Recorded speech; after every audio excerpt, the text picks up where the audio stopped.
Welcome back guys, in this video you get the first look at the ultralight VORON 2.4 X-beam. This is not it. It's a beautiful but sadly underperforming prototype we made first.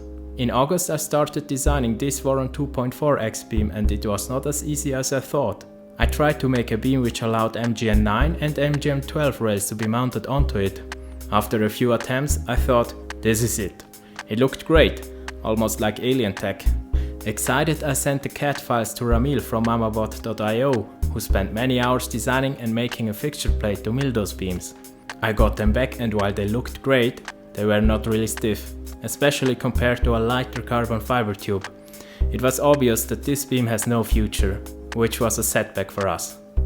I was not able to do a finite element analysis of this beam because of a meshing error I couldn't resolve. Maybe I would have realized the low stiffness before sending this design to Ramil otherwise. In late October I started another attempt at designing an ultralight VORON 2.4 X-beam. Single MGN9 and thin struts meeting at the corners. This time I was able to do a finite element analysis and the results were promising. As you see, it looks very similar to the VORON 0 ultralight X-beam and I don't know why I made such a detour designing this. At roughly 36 grams for a 300mm VORON 2.4 or Trident X-beam, it is 2 grams lighter than a 1mm thin carbon fiber tube.